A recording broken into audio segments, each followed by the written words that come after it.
Hello, everyone, and welcome to another horrific review. Chris and I are back as we continue our look into the Resident Evil series with Resident Evil: The Final Chapter, directed by Paul W.S. Anderson.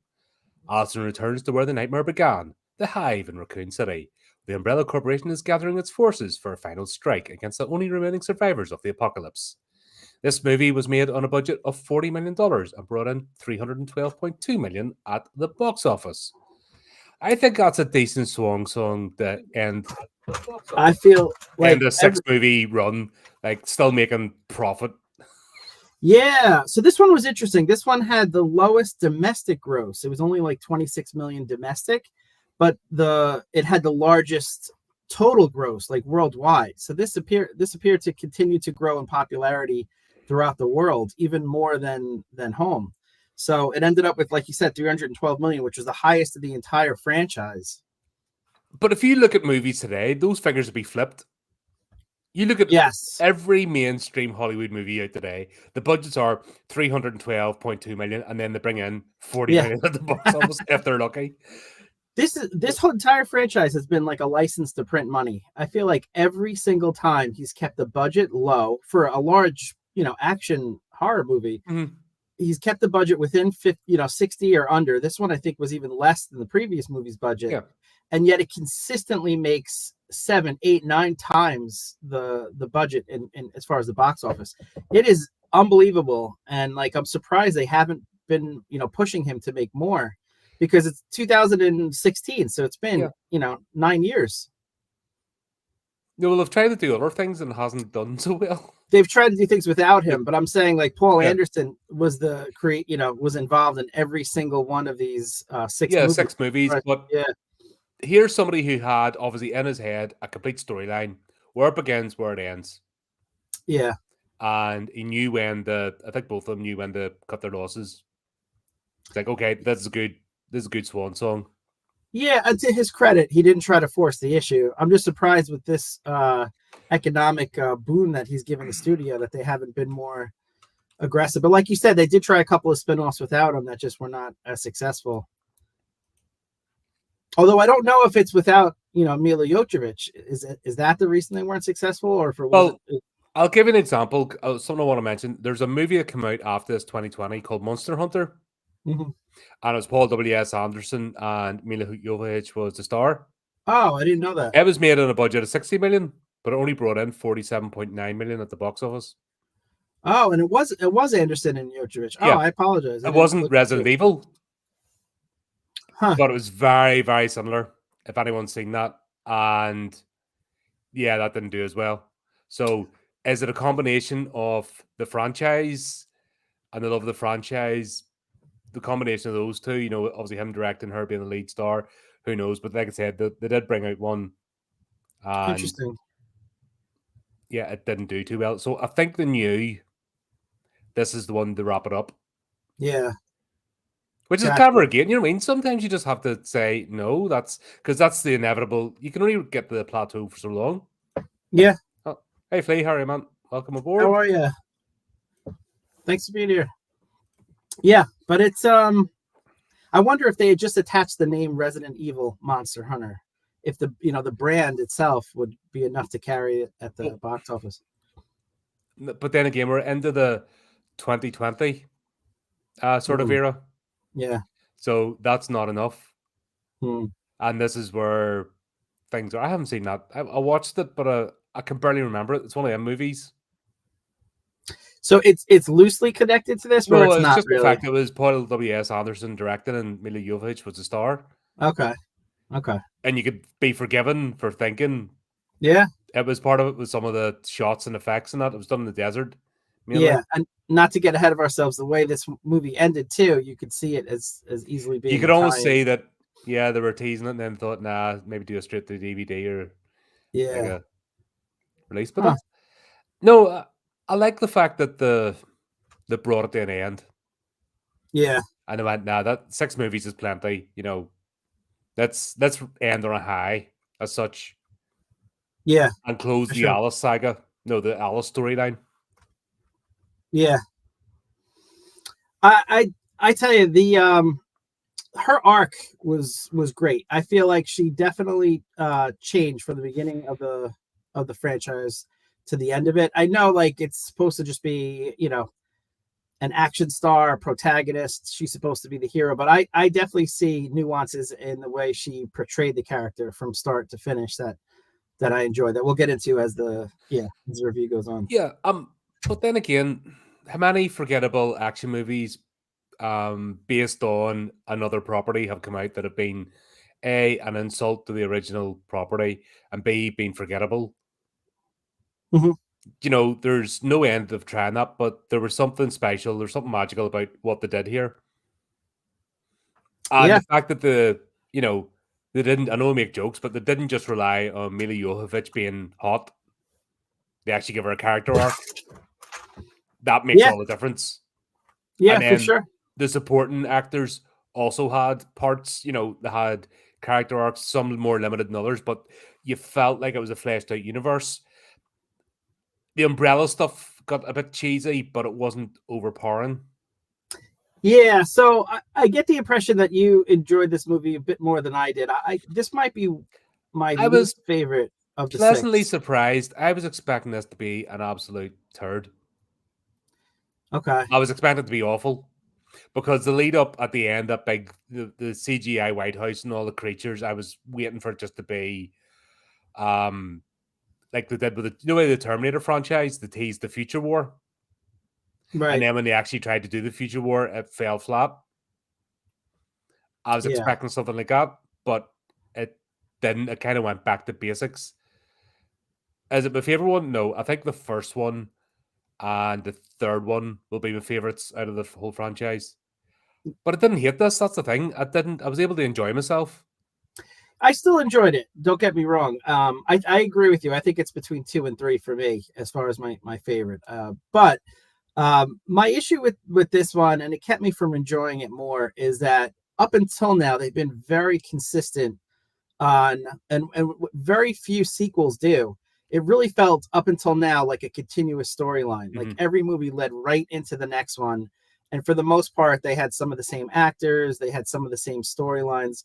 This one took a right turn, right from jump. Like the way we left off at the end of the first movie is that they were leading up to this final battle for all of humanity at the White House. And I know what you said. You didn't want to see like a cheesy CGI battle, but I really wanted to see something. And I understand on a $40 million budget, there's limitations, but they could have done it a few different ways. You could have had like flashbacks to the battle.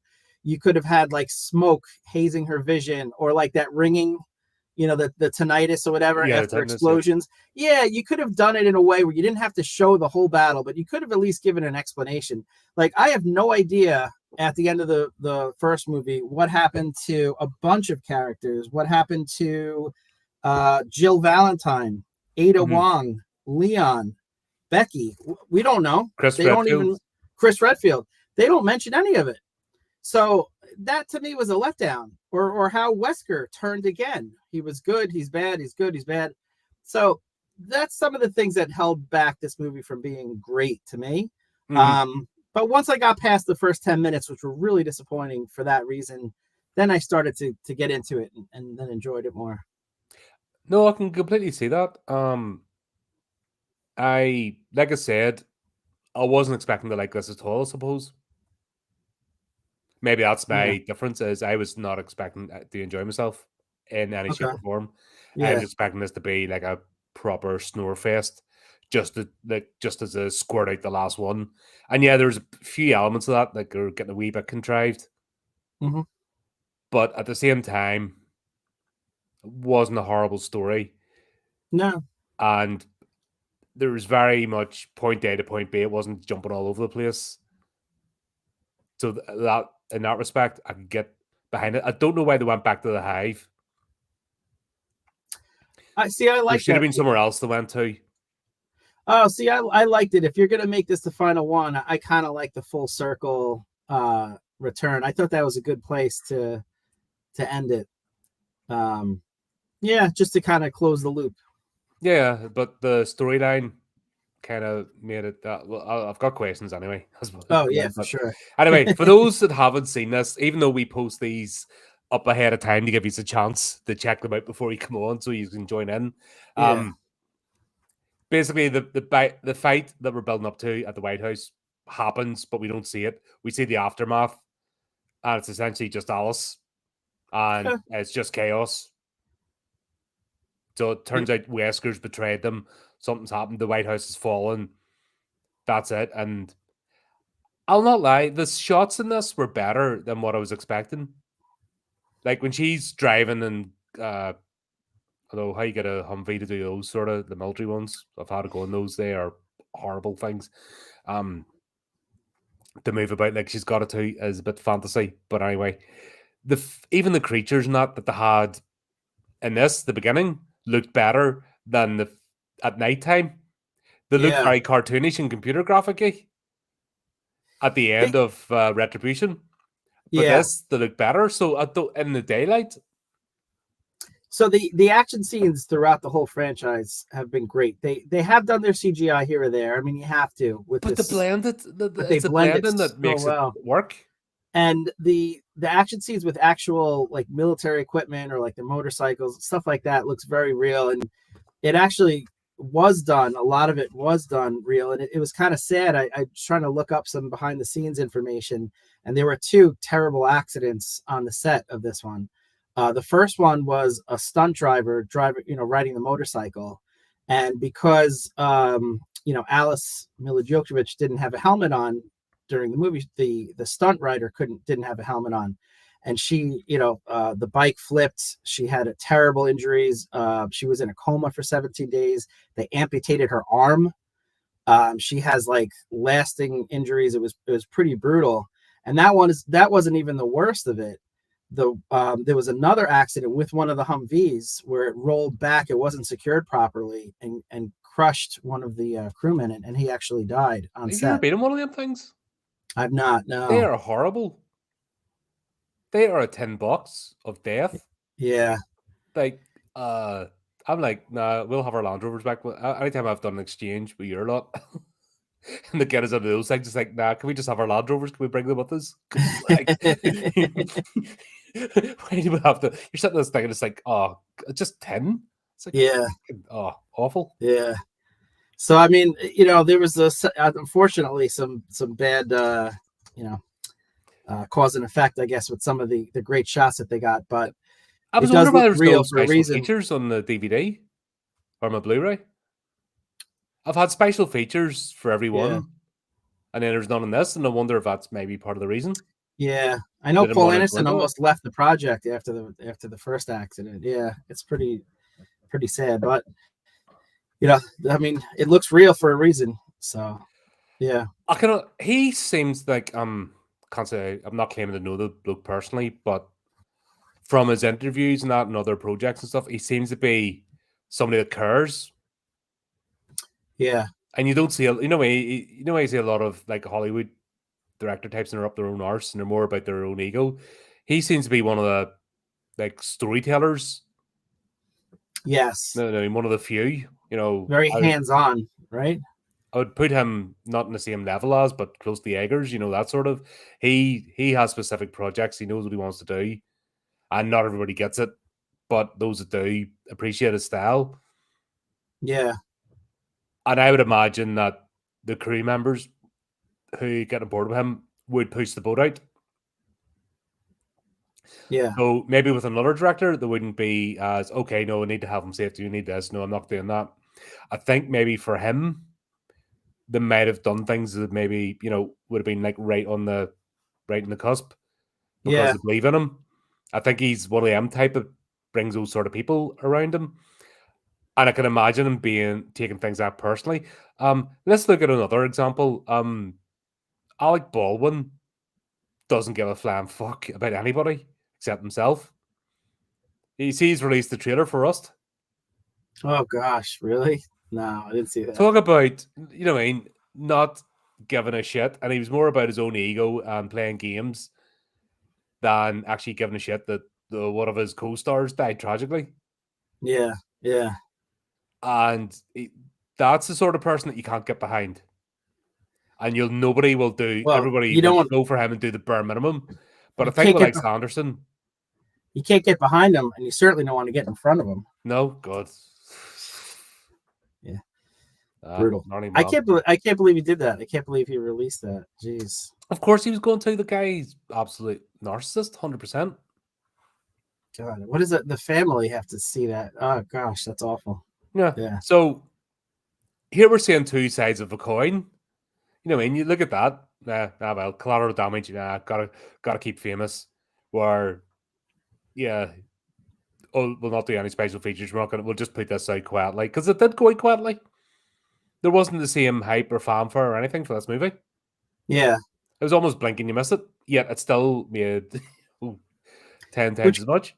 Could be why it did so well overseas compared to domestically. They didn't market it domestically, and maybe those two accidents maybe were the reason. I'm not sure. I could see that 100% being Yeah. that, right. This okay. We're here. This has happened out of respect. That's not dancing their graves. Yeah, I could actually, with the likes of Anderson, I could see that. Yeah. You know, being I know the studio and stuff have their say, but at the same time, they don't give someone like him the franchises, I guess, if they don't trust him. You know, I reckon he has, you know, sway in the right ear. So I can imagine a conversation taking place of let's keep this one low key out of respect. Yeah. But not let their work to go to waste. Yeah. So it's a 15-year, project when you think about it for him. Because it takes 2 to 3 years to make these movies. So 6 of them, from over the course of 15 years, he couldn't have done much else. So this is definitely something that he's invested a big chunk of his life in, and you could see it. Like there's just a lot of realism, attention to details. It's not a silly, let's make a video game movie. And there's been so little success with video game movies.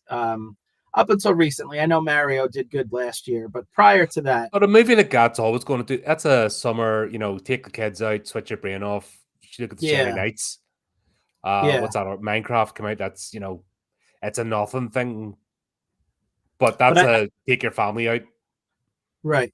Yeah, but I think movies like Doom is a good example. That would be like an equivalent to this. We're terrible, and I think Paul Anderson is a big reason why this one is successful and that one wasn't. If Dwayne Dumb as Rocks Johnson is in anything, I'm not watching it.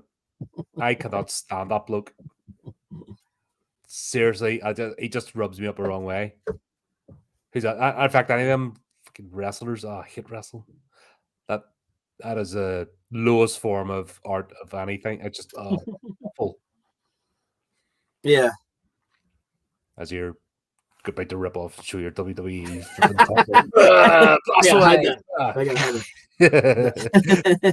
No, I've never been big into that either. I just can't. Who's the other one? Any of them? I hear they're wrestlers. I'm like, nah, I'm out. Fucking. Yeah. But yeah, we'll see the whole betrayal. We'll get this through. Now we realize that Alice gets contacted by the Red Queen. I'm glad they paid that because I was confused about what the hell's going on with the Red Queen. Yeah, I'm curious because in my mind it doesn't seem to be consistent. But there's been 6 movies, so I could have it a little, conflated in my mind. I'd be curious to watch the first one again. And does the Red Queen's actions stay consistent with this idea that she was made aware by Alicia that the Dr. Isaacs it's a HAL 9000 situation. Yeah, I could see that. So I don't know. I like it as a story idea, but it's one of those things where you discover a great idea in the 6th movie of a franchise, and then you just have to ignore the fact that it's not really consistent with the previous 5 movies. So as a writer, if you have a great idea like that, do you run with it, which is what they chose to do, and it's probably the best choice? Or do you say, you know what, it would have been a good idea, but because we didn't really stay consistent with that in the previous 5 movies, I can't introduce that now. It just won't line up. Yep. I think they made the right choice because it makes for a better movie. It was a good twist. So we find out Hal's going to go back to the hive. That's it. And she's basically she's under auspices. They still carry out her program, but there's got a rebellion, like a splinter up, but like the Matrix, a rebel programmer, bit of code has decided it's going to work with Alice. I would have thought it'd been better if Wesker had stayed on Alice's side, and this had been the aftermath. Wesker was the wasted character in this. He was. That was, I think, the biggest weakness of the movie for me, aside from the fact that they went away from that opening, battle that I wanted to see. Again, he flip-flopped. He was evil, then he was good last movie, and then now he was evil again. It doesn't line up. And then they just wasted him. Where were the powers that he had? His ability to move quickly, the Matrix stuff, completely gone. He dies like a wuss with something landing on his foot.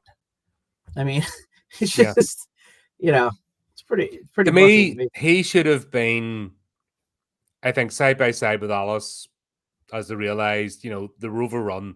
I don't mind the White House being overrun, if that makes sense. And this is the last ditch attempt because they couldn't have held back. That would have been a shit movie. Them just staying in the White House and fighting off the hordes. Oh, for the whole movie? Yeah. Yeah. So, yeah, I like the fact that they were being overrun, but then they had to figure out what the final plan was. And I think Wesker having his connection still with Umbrella and the two of them working together would have been a better send-off for his character. I just felt it was wasted. Yeah, I agree. Such a shame. Isaac's bringing him back was great. Me too. I think that was the best choice because you can't introduce a new villain in movie 6 and have it be meaningful. Like Isaacs was the best villain throughout the 6 movies, so bringing him back made sense. And I kind of enjoyed the fact that it proved one of my theories. The one where I said that yes, that's true. Actually, that's brilliant. When that happened, I was like, "What? Yes. Does this mean all my theories? Does this mean all my theories will eventually come true?" So I kind of enjoyed it on that level too. But yeah, no, he's great. He's great. You need someone big to carry, that side of it because Mila Jovovich holds her own against anyone. So you needed a great actor and a great a protagonist is fine. The villain has a harder job in any movie. It's always I don't know what it is about our brains, but we always look to the villain and they have to be over the top. Look at still one of the best movies of all time, the Batman, the 1989 one. The 89 one? Which one was the original one? Oh, yeah, sure. Yeah, absolutely. With Michael Keaton, Jack Nicholson. Jack Nicholson. He was great. Yeah. That was fantastic. That was the borderline cartoon, still had a cartoonish comic book feel to it, but was also grounded in reality. But anyone else apart from Jack Nicholson, being over the top, he was, as a psychotic gangster, he did great, but then going even further over the top as the Joker, you needed that. Absolutely. That's what made the movie. Danny DeVito, even in Batman Returns, the Penguin, like, oh my God. Yeah. He manages to outact Christopher Walken. Yeah. You know what I mean? It's all about the villain. It's the protagonist as the protagonist. They have a simple job is to have a set of values and a purpose and go along the hero's journey. But the hero's journey is boring if the villain, you don't believe that the villain is monstrous. And I'd never believed Wesker. I always saw him he made sense in the corporate environment while Umbrella still existed. Almost like an end of level body. Yeah. But he wasn't quite like super villain. So him getting flipped essentially for the last movie would have made sense. But from the revert back, just rude. But Isaac's coming back and being a religious nut made sense. Just full on, I've got a cult here, we're on a holy mission, we're going to do this, and completely batshit off his tree. Fantastic. Yeah, because to me, it's an interesting, thought experiment, like the nature versus nurture aspect. Like it's a clone of Dr. Isaacs, whereas one Dr. Isaacs was cryogenically frozen, so he's exactly the same as he was, from that meeting, Hmm. the board meeting where he discussed this plan. Whereas the other one has been in this horrendous world, surrounded by zombies, survival, seeing atrocities, committing atrocities. So it makes sense that the Dr. Isaacs that we see in the world is, a religious zealot, because that's kind of what he's seeing. He's seeing evil, and he's seeing, horrible things all the time. And so it absolutely made sense. I thought it was very, very good take on it. Hmm. What was it? Yeah, Alice is heading back. She gets trapped or caught in a booby trap. Uh, yeah, and that's where obviously we meet Isaac's game. Those APCs are phenomenal. What are the APCs? Armored personnel carriers. Gotcha. Yeah. Basically the two tanks, and they're like double. It's like two tanks have been joined together. Yeah. The only bit I thought was a bit weird, but then which cut the other scene, is I thought he was literally walking to the back of the tank and it went down to this big corner. Like, how big is this bloody thing? Is it like it's bigger than it? But I cut the other scene, something else. But As a luxury suite. yeah. But yeah, those were great. And the fact that they're using them to herd all the T-virus zombies. Oh, that was memorable. Yeah. That's one of those scenes that's gonna, stick with me. Just the idea of handcuffing someone and using them as bait, and they have to keep moving. If they slow down, they're gonna get eaten by zombies. It's just like, what a horrible way to go, and just perfect And you for this know that type you've of. only got so much fuel in the tank. Yeah. Like lactic acid, unless you're a marathon, even if you're a marathon runner, that thing's just going just fast enough that you can, you're basically at a sprint. Yeah. I like the fact that the zombies themselves aren't the main plot; they're just a plot device. This is all moved beyond. I think that's what Resident Evil's done so well over the 6 movies. It's the first one's a straight up zombie movie, but they also introduced early on that it's not just zombies; it's genetic experiments, Right. and all sorts of creatures. I think that's what the game series does well. Is that it's not just if it was just a zombie shooter. How many zombie games are out there and they're boring as hell? You can't get invested. The fact is, there's always a new creature or something getting developed. Right. Yeah. It's something the Alien franchise failed miserably at. Because they just focused on the The one Xenomorph, alien. they couldn't get past it. Xenomorph, yeah. And they couldn't get past Alan Ripley as a character. So they screwed up 4 movies, or 2 of them, in first 2, great. Then they just screwed up and went downhill from there. But they couldn't get beyond the one creation. And because Geiger passed away, that they didn't have the golden goose anymore to lay them eggs.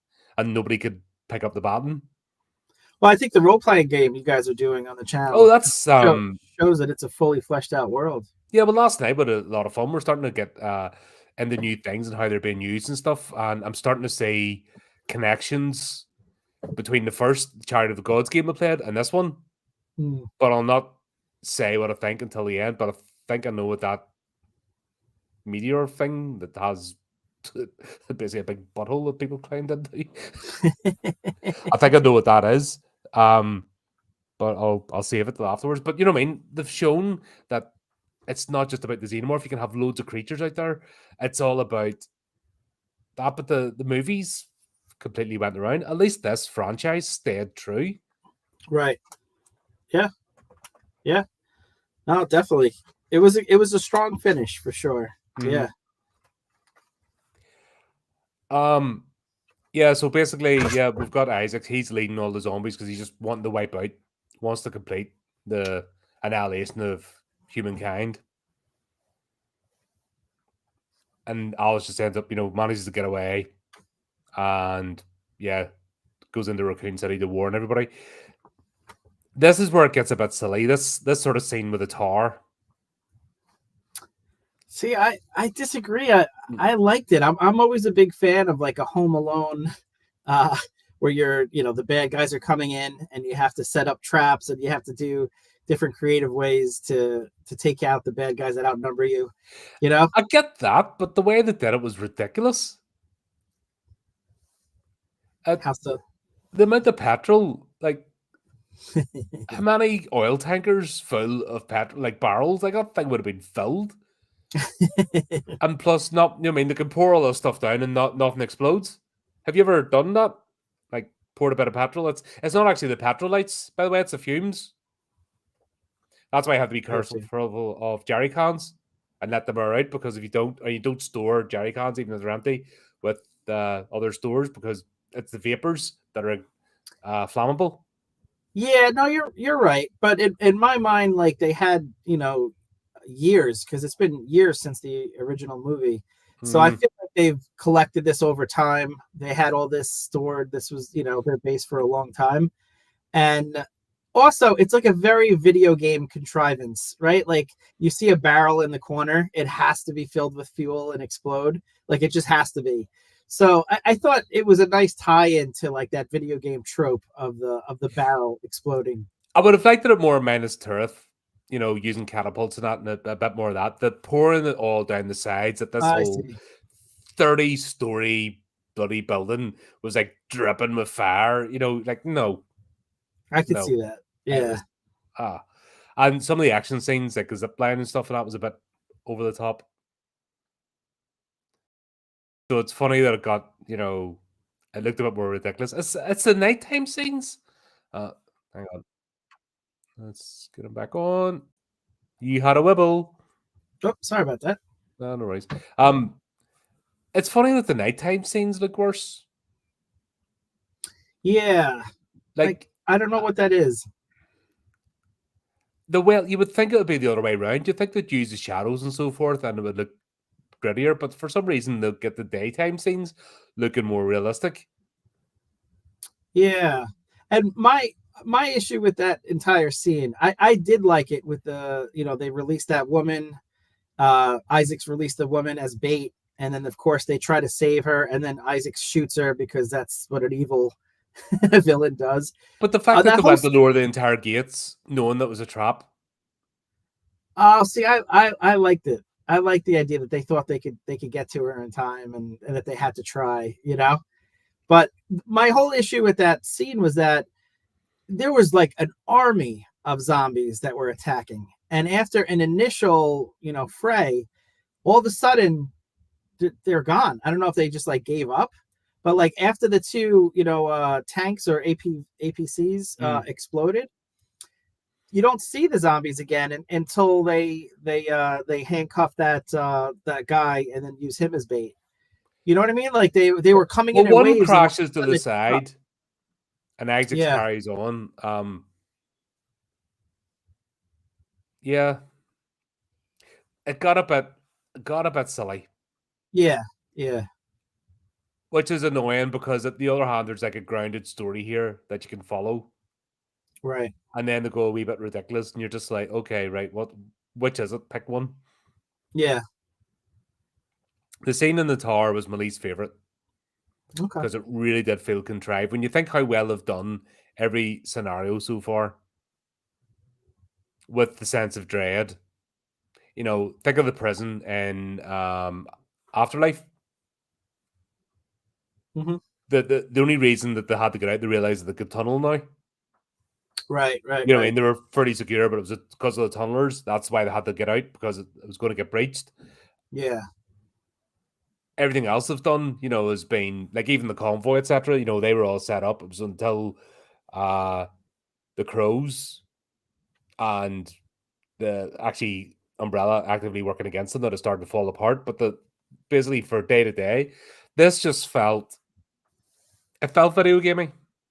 It felt contrived. Oh, right, we need a big action scene in case the dum-dums get bored. We need some shiny lights. Yeah. I could see that aspect, but I did enjoy it because it is still supposed to bring back that feel of the video game, and it did feel very, very much like a video game. And I've always enjoyed the aspect of a smaller unit that's outnumbered, that doesn't have the same equipment, defeating like a larger, well-armed militia. Maybe because as a kid, I grew up on Return of the Jedi with the Ewoks versus the Empire. But I did like the fact that it was just a few of them against these, APCs and an army of undead. and they're trying to like survive and hold their own for a little bit.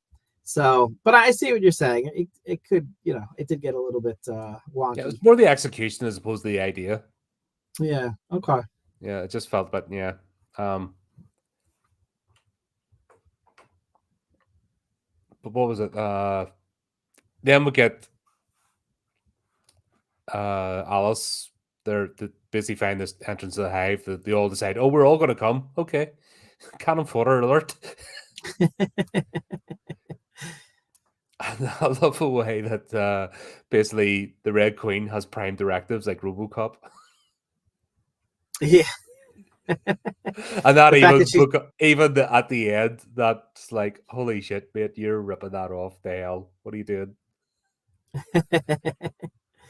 But I did think it was good, and that was one way to try to make the first movie make sense. Why she didn't, help out Alice more, because it was against her programming. She had to side with Umbrella. But yes, there was definitely a ripoff of RoboCop. I could see that. Yeah, I have a feeling with I think she was fully functional during the first one. It's after the first one, Apocalypse. I think everything sort of went into motion. maybe. But the problem with the way they set it up, they made it set it up that Alicia uploads information. Yeah, but I don't think her. she does that until after the first Resident Evil movie. This is the problem with the timeline. I don't think they went in to stasis early, or sorry, right at the beginning before this took place. See, I'm not sure Alicia ever went into cryogenics, because why would Isaacs or Wesker wake her until it was all done? So I got the impression that Alicia had stayed, which again doesn't really make sense, because where was she during that first movie? Yeah. Or the subsequent movies, but why? But it also doesn't make sense why they would have frozen her and then woken her up early when. Well, no choice because of market share control. Oh, maybe it's like part every of the programming. River, you know what I mean? It's interesting. It's definitely a plot point that could have been explained with one or two sentences. That I think would have. Yeah, that's one that needed to be. They spent the time in the big shiny light scene where this felt like a movie that needed to be more character directed. Yeah, it's not like it didn't have plenty going on. But if you're bringing the end of a 6-movie series, you don't need. Okay, replace the tower scene with the White House battle, and have them being overrun. Yes, for example, I would have loved it. And then the rest would be dealing with the aftermath and having to go back to the origins. That would have tidied it up in the end. Yeah, absolutely. And like I said, if it's a budget thing, there's certainly ways to shoot it where it's from one person's perspective, so you don't have to see the grand battle. We'll get that with the monologue at the start. I mean, Alice gives a monologue at the start of every movie, right? And it's been documenting their journey, so that's already built in, but they just didn't make use of it. Yeah, I have a funny feeling this is where they're making the movie they have to. Like they might have had ideas, but obviously the studio's like, no, we need to put this in, we need to put that in. I think there's always going to be an element of that with these sort of mainstream movies. Yeah. More so than indie productions, for example. It's possible. Yeah. So you're guaranteed that at the end of this, there's been a lot of studio, but I think, thankfully, Anderson's a strong enough character that he's able to carry his vision forward. I'd hope so. After the first 5 did such great, ratios of. But this is where the hangers on. They start crawling out of the woodwork. Exactly as you've never even seen before. All of a sudden, they've been involved from the start, and they've got to have their 2 pennies worth, get their name in the credits. Yeah. This is what happens to these things. Yeah. So there's always an element of that. We'll never find it. We'll never get the full story unless somebody retires and doesn't need the money anymore. Do you know what I mean? While somebody's still working in the industry, they're not going to do that. I would love to watch a documentary on the entire creative process of these movies from Wes Anderson, from not Wes Anderson, from Paul Anderson's perspective. Mm. I think that would be really fascinating. Yeah. But I think you're only going to get that, like the truth, etc., from what he saw or the barriers. Like somebody who really shot himself in the foot was Clive Barker. If you ever see him talking about it, he always blames the studio every movie to the point that he didn't get to make movies anymore Mm, because he always went yeah. on the attack. And but then you got to the point of every movie.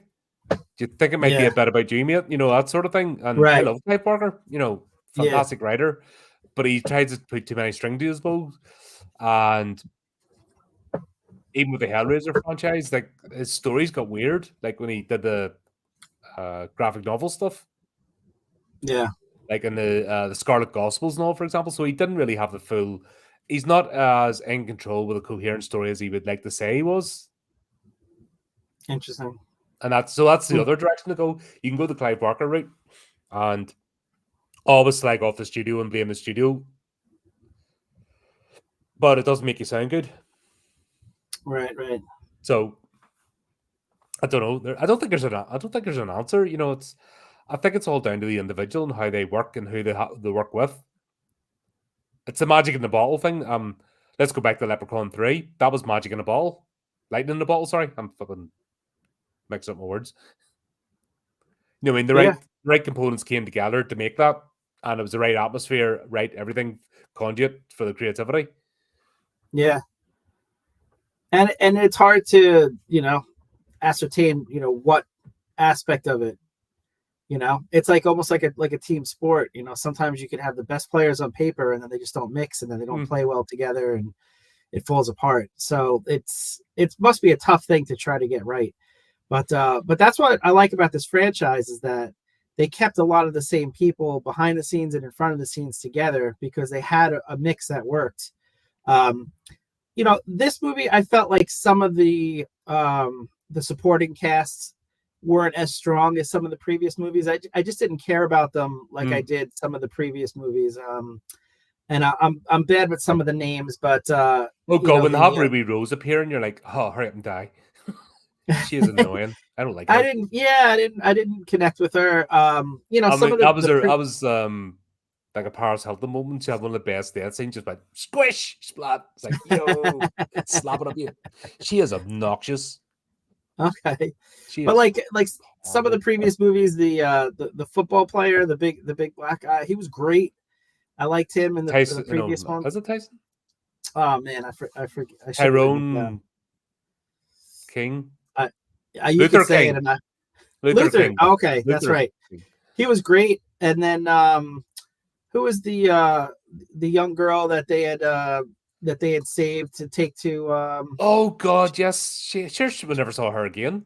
Yeah, that's what I mean. Like they were just like characters that I really were invested in them trying to survive.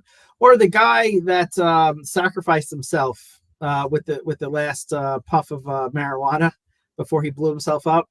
Oh God, yes, yeah. The Stars agent. Yeah. Yes, these were those types of people were kind of missing from this movie. The only one that I really was invested in was Claire. Horrific, yeah. And you knew she was going to survive because they weren't going to kill a video game character, which I think was the whole reason why they invented Project Alice for the movies, is that kids going to see the movie, and in fact, Paul Anderson talked about this. Kids going to see the movie knew that Claire was going to survive because she survives in the video game. Mm-hmm. So they had to come up with another character that you just didn't know if she was going to survive or not. So you had that element of trepidation going into it. So that's where Alice came in. No, and I got that. It was the Alice storyline. Yeah. As part of the the Resident Evil universe. And this is what they don't. They either try to reinvent everything in an adaptation, or they try to go beat for beat. Exactly like the playthrough scenes of a game, and neither work. This works because it's its own story. Yeah. And you could almost adapt it. You could almost make the game of the Alice saga, which I'm surprised they didn't do. Yeah. I am surprised they haven't made it. If you think in reverse, Alice could have been like the next Lara Croft.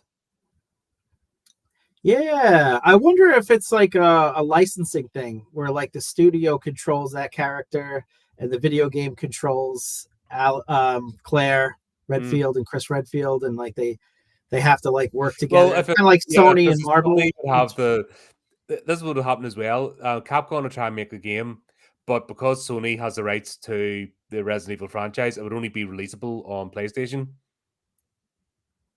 So then you wouldn't get it Yeah, on Xbox or Steam or Nintendo or anything. You know what I yeah, mean? So you'd have all that. Yeah, it would be a mess. Still, I'm just saying, as an idea, that they did it that well. That was every possibility. They could have made another. They could have made a video game franchise off this story arc. right, sure, But yeah, that's, this is the problem. They don't do joined up thinking. Once you get these corporations, you have too many hangers on. If there's a small group of people invested and just had the ones, but the problem with these executives is they all come in with their egos first. right, And that's why nothing, we would have loads of universes all connected and like fantastic if there was each one had a small group of lore masters and they were listened to.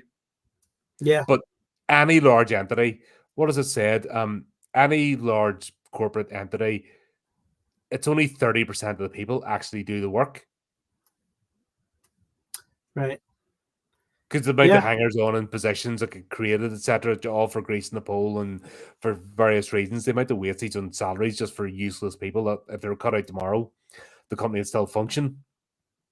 yeah. And it's Um, always a shame when you have, corporations that are just trying to maximize every last dollar instead of being collaborative and realizing that sometimes when you share the pot grows bigger and then everyone gets the benefit. So for example, Sony and Marvel Studios with the character of Spider-Man, Sony owns Spider-Man. The few times that they've lent Spider-Man to Marvel for like the Avengers and stuff like that, they've mhm. had giant, unprecedented box office numbers. And then what do? Then they fight about we want even more of the cut.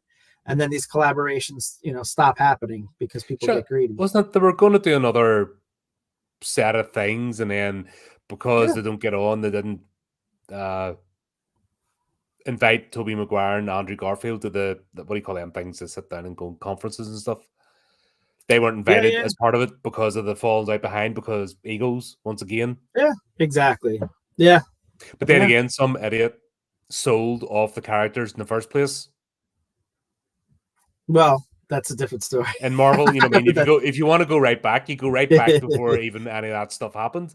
Like yeah, once again, some CEO comes in for 2 years. They haven't worked in the company, they haven't built it up. They've just turned up and they go, I've got an idea, and they just ransack through everything. yeah, And yeah, then 10 years later, they're picking up the pieces because yeah, and then in the short term, it made a blip on the stock market, and they made a lot of money. They did their thing. They bugger off, and then the fallout is oh, we've no characters anymore. We can't do anything. Ah, yeah, bugger. You know, yeah. That's kind of what I'm hoping happens with Hasbro, who owns Wizards of the Coast and Dungeons and Dragons. I'm actually hoping that they'll sell it off because they've been, destroying well, they've done it with that Magic the franchise. Gathering as well, and that you know what I mean. I'm not even a Yeah, Magic the Gathering fan, but look what the hell it did with that. And you're like, yeah, yeah. really? And it's not fun. No, That's the thing. I could not. I don't enjoy playing Dungeons and Dragons, and especially fifth edition is shit. It's just bland. You're just the what you know what I mean. If you don't go in as a tank, that's you don't actually do anything. It may as well be a miniatures game. yeah. It is also the turns take forever. Hmm. You have like 17 actions and 3 bonus actions, and before you know it, you're waiting like an hour and a half for your turn. Yeah. No, I No, gotcha. I Yeah, like the fact that um, the games I play mainly, Alien, Call of Cthulhu, Wartborg, you're you make a wrong move, that's it, game over. Roll a new character, and yeah, when you get over that, that's one thing D&D players can't get over that they're making a new character. yeah, And yeah, you're like, nah, I like the games where you're a peril, and then you yeah, can sort of concentrate on the gameplay, the role playing and stuff. And guess what? Well, if you get squished, like what was it? Call of Cthulhu game, this big tree monster squished me, and I went, no, it's got -1 to movement because I'm still stuck in a shoe and it's slipping over my guts. Still had that last, at the end. But you get that mentality. Do you know what I mean? Yeah. It didn't make a difference to the outcome, but it's that whole, yeah, I'm dead, but I'm making your life still difficult right to the end because you have to slip on me now. And that's awesome. Yeah, I love that sort of stuff. Yeah. D&D doesn't, but then it's got worse because they want to make a mobile game. Yeah. But the problem as well is, I know we're going off. Oh, what? Are we going off on a tangent? They're the shock. I'm telling you, you need a tangent alert button. It'll be hilarious for the channel. What? Just red lights flaring. Yeah. Tangent alert. It'd be funny to do that and then see how long these streams actually officially lasted. They're all 20-minute streams. What was it saying? Yeah, they want to make a video game, but it's things like Stranger Things brought back. Dungeons and Dragons is popular, but what kids want is to sit around the table with other friends and do it. Yeah. They don't want to sit on a tablet, like just playing it like a mobile game. Yeah. They can get loads you of do stuff that for free. anywhere. What's special about that? Yeah. It's funny. You can see it happening here. That's back to this. You can see the agents. No way. Yeah, but you can see the sort of poking. Yeah. At the.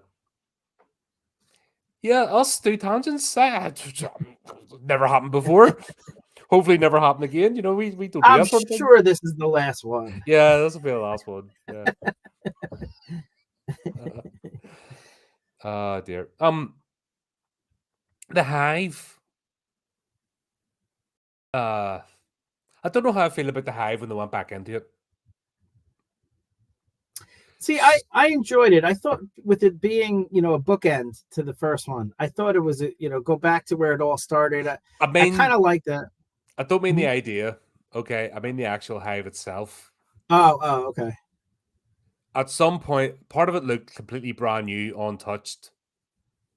And the only one who wanted to do a flashback was everything covered in dust, from the fallout from the first one. Yeah. It's like a whole new section. I know thing's massive, but still, I was having a bit of problem wrapping my head around it. It didn't look enough like the first one? It looked bigger. It looked as if it was brand new. And some of the devices, okay. Like when they went through the corridor, had trapdoors and stuff and all that, you're kind of like, how's all this stuff still functioning? Yeah. I could see that. I think they didn't want to be too repetitive from the first movie, so they wanted to show like a different angle to get in. But then they had a few areas, with the laser grid and where they left the weapons. I thought that was cool. Where in the first movie the guy left that bag of weapons and it was still there. So I thought there were a couple of things that tied into the first one nicely. But yeah, you're right. The area where there's all these trapdoors. Yeah. This is where it didn't feel like the first one. We didn't need that at this point. Mm-hmm. Like the thing with the fan worked, and the blink, so. And the blinking with the the power being intermittent coming back on. But then with the things like the trapdoors and all got a wee bit silly. And this is the part where I'm like, I was expecting it to be like that the whole way through this movie, which is why I liked it more than maybe I should have. I thought it was going to be just member berries the whole way through the movie, and it was going to be nauseous. Right. But the bits that they did have that, thankfully, weren't enough to ruin the whole thing. There was still enough there to, keep me invested. Right. Yeah, me too. Yeah, for sure. The fact that the cryogenic capsules, this is a bit that's twisting my brain. Like, why would they have them in the hive where they're releasing the virus? Yeah, especially with how everything went to hell in the first movie. Like, it seems like to set off a nuclear bomb. Yeah, there's a big crater where the hive used to be. Well, sure, there's that. But yeah, no, and just the fact that everything went to hell, which you knew was a possibility, and the way this movie frames it, it was intentionally, they intentionally let the virus break out. So if you know that's going to happen, some of these creatures and what they're capable of, Yeah, why would you have these very, very fragile glass canisters Yeah. holding thousands of people be in an area that's very easily accessible? And again, this is something that could easily be done in the script or in one flash moment where it just looks like they're behind, walls and walls and walls of, adamantium or something. Like you could have made it seem like they're very protected, but no, it was just one elevator ride down. Mhm. So it was not anything that they were protected in any special way. That's what I mean. It was a bit Yeah, too. This is where it gets it sounds like it makes it contrived and hard to suspend disbelief. 'Cause you're like, hold on, that doesn't make sense. You're not exactly. going to release the virus right here. You're going to have this, like their Tokyo headquarters would have made more sense. Yeah, yeah, yeah, yeah. And I 100%. think Yeah, maybe I can't argue with that. obviously it was a CGI thing, but the clones of Alice attacking was a bit early. This is what they should have kept the clones of Alice for. Yeah. I mean, that's always a tough call because I think in the moment you have a great idea. The idea that I'm going to save it for 3 movies later, that's a tough call to make Mm, because you don't know if you're going to get that chance. And you really want to make the movie you're working on the best possible and just hope that you could come up with another great idea. So in hindsight, I think you're right about that. I think that would have been a great reveal for this. I also think the laser grid, we talked about how they kept using it. If they had only used it in the first one and then brought it back for this one, that would have been an awesome callback. But because we had already seen it once or 2 other times yeah, during the franchise, at this point, it's like, oh, again, you know? So, yeah, you're right. yeah. I don't know, man. It was just like I said, it's a bit like this. Then when we actually get Alice, the reveal that the Isaac's prime, you know, has been there the whole time, and Yeah. Alice arrives, and oh my god, like you can tell Paul Anderson's a movie geek, and he's certain things like this is a straight rip off from Sherlock Holmes movies, the Robert Downey Jr. ones. I've only saw the first one once. Well, have you So seen I'm trying. the boxing scene where he plays it through in his head? Yes, I'll yes, yes. yes, I do this and I cuff him and I do that and I'll blah, Oh, oh, and then the second one when he actually comes up against Moriarty, he's doing it and Moriarty's doing it and they're nobody's moved yet. I didn't see that one, but I see what you mean. Okay, so like he's thinking like 8 moves ahead type of Yeah, thing. Yeah. and she's doing And it and he's and you're just like, oh my god, you tits, you just ripped that off. well, I mean, we've already seen him, rip off Matrix, but he's done it. Matrix, RoboCop, Dawn Yeah, of the Dead. God, I mean, you can just say or inspired by, he's just saying, I like that, I'm taking it. yeah, but I don't know. For some reason, it's not as insulting to me because I feel like he's doing it more as an homage and like he's doing it so overtly that he's not trying to hide the fact that he's copying these movies. You know what I mean?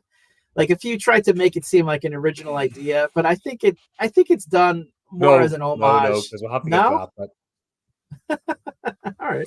there's a particular line you're just like, no, you did not just do that. Which line? Wesker, you're fired. Oh yeah, yeah, yeah, yeah, yeah. You know what I mean? All you needed was the blop, and the beep, beep, beep, the fourth directive, can't act against OCP. Sorry, Yes. can't act against Umbrella Corporation. Thank Yeah, you. yeah. Fuck off. But there's like a 13-year-old who's played the video game, who's never seen RoboCop, who sees that and is like, "Wow, that was awesome!" So I think maybe they were trying for that kid. Oh No, my you're god. you're right though. Yeah. That was funny. Ah, dear. Yeah, we get the reveal then of Alicia. But we were sort of getting primed for that the whole way through the movie. Yeah, and this actually was disappointing to me as a story beat because this was another one of my theories from the first movie that she was created by them. And like now it's like, all right, are all my theories going to come true? Like that's no fun. These are supposed to be crazy theories. These are not supposed to be like bang on accurate the theories. bang on the I knuckle know. with this one. That's the So this franchise is that mad though. When you think of the video games and all as well, the franchise is actually that out there. yeah, but now I look back at that theory and the Dr. Isaacs cloned himself, and it's not going to be as much fun, because it's like, oh well, that's just exactly what happened, you know. So I was a little disappointed, but I mean, as a story idea, it does make sense, and that is something that connected to the first movie, because it didn't make sense why she wouldn't have any memories. Um, and we've seen the clones along the way brought to life with the other Alice's. So for her to not be the original, and for it to be the Red Queen. By the way, the Red Queen, when I was watching the movie, I was like, wow, that is great casting, because that little girl looks just like Mila Jovovich. Mhm. And then I find out afterwards that it's her real life daughter that they cast as the Red Queen. So I was like, oh, okay, well, that makes sense then. Fair one. That's yeah.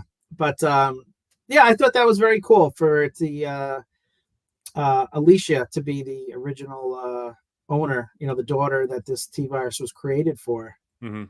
And So what it's kind happened of to yeah. God, what do you call her? The English one out of Resident Evil Apocalypse, who the T virus is supposedly being created for as well. Yeah, she I guess outgrew the role. Yeah. No, but you know what I mean? It was meant to be her character, not right. not Alicia. Yeah. And that's one of those things that, if you did like a Lord of the Rings where you knew you had all three movies and you could plan it out, I think you would have been a little bit, more consistent. I think the fact that they didn't know they were going to get 6 movies, and I think at this point it was a better story idea, but you're right, it doesn't line up with the first one, or especially the second one that I think you're referring to. Yeah. Apocalypse. Yeah, it was Apocalypse where, that's supposed to be what the T virus was designed for, but they bring it up that the retro grade some of the characters and like, okay, right. Yeah. Oh yeah, Doc's character. Like if I didn't know he was the bad guy, like that's a lot coming a mile off. Yeah. When they panned to the group behind her, I was like, well, it's him. Yeah. It's not going to be Alice. And that they're, in 2016, they're not going to make the traitor the black guy. It's not going to be Ruby Rose. You're looking at all the people like, oh, it's obviously the guy who was kissing Claire. And the obvious. Declarations of Love and all, you're like, okay, that's where Oh yeah. So that was a mile away, like you said. I do like the line though, I have to say, where he's like, how do you know it was me? And she's like, because you're the one that's alive, because everyone else is dying. So that was fun. Yep. I like that. But the whole bit where, like, back then she found the weapons, and I think it was Naked Gun or something, where they're doing but I know you did this, so I did that, blah, blah, blah, blah, blah. But I know you did this, but I did that. And, this whole thing, it's almost like a comedy sketch. That's, she knows him, she clicks the rounds out and does this and that. And you're just like, okay. Yeah. Yeah,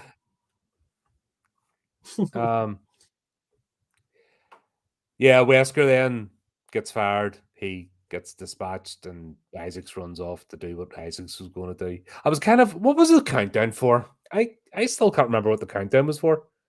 That was another thing that they didn't execute properly. So the Nothing idea is blow up. They didn't tell you why. They just said there were other human encampments, and that when the clock went down, they were going to be destroyed. They didn't say how. They didn't say. Well, they were showing the other APCs coming with more zombies. Well, they were coming through the tower. Yeah, but supposedly these are human encampments all over the world. Yeah, because there's one part where the red. Yeah, I guess. I mean, they didn't explain how those encampments were going to die or why they stop at exactly that moment. And that's something could easily be done. You show like a nuclear missile from a satellite is primed for a certain time, and then it's going to go off.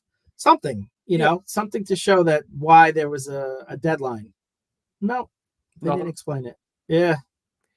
Yeah, I was a bit confused by that, because even the very end bit doesn't make it any clearer, because then it doesn't stop anything. Yeah.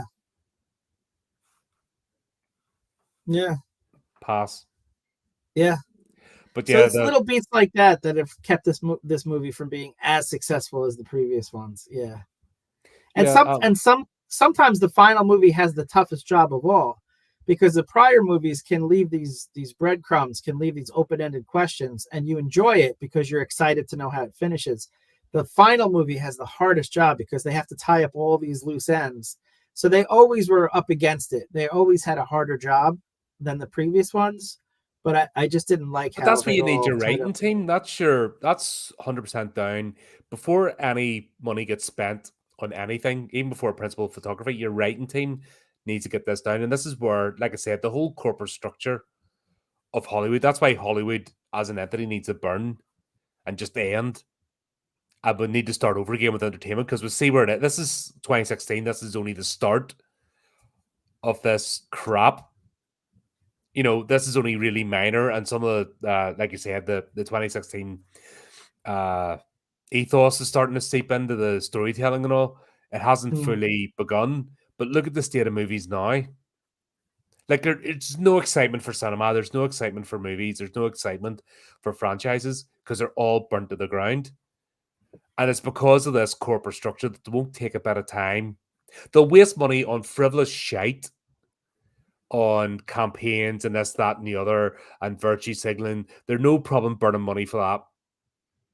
Yeah. But they will not take a bit of time to get the lore and the storytelling right, which is the basis of anything.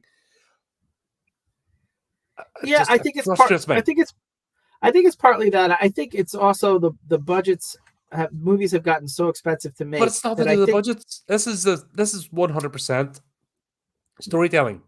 No, I know, but what I think that previous generations of movie tellers had as an advantage is that there was enough room in the budget. I think in general, these are definitely generalizations, but I think after the movie was made and the editor puts it together, the director and the editor could say, you know what, this plot line doesn't make sense. I think we need a reshoot here, or this doesn't make sense. I think we need something here.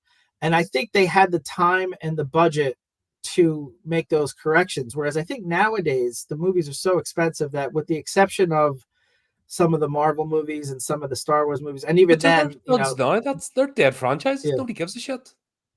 no, but at least they have the budget. I don't think they've used it well, No, but at well, least they have the again, it's budget not a to, money. It's not a budget thing. This is purely yeah, storytelling. This is where you have the right people, and it can't be just one person. Because right, if you're one person, if you don't have an editor, if you don't have somebody looking over your shoulder, you can't see the wood for the trees. And I know this is yeah, a sort of part-time writer. If you're in your head's in a story, you're trying to get from the next, get your characters from one scene to the next, right? And you're right, maybe missing out part. That's why you need somebody to come in, trusted, that doesn't have an agenda to tear you down. You need a trusted team to come in and look at this, especially if you're building multiple books, or it doesn't matter, books, movies, or what, or even video games. You need the next one to make sense. yeah, And you need a point where, okay, we're making number 3. What has happened in number 2? How do we not veer off? And that yeah, personally gets locked in, and that's what you have to work with.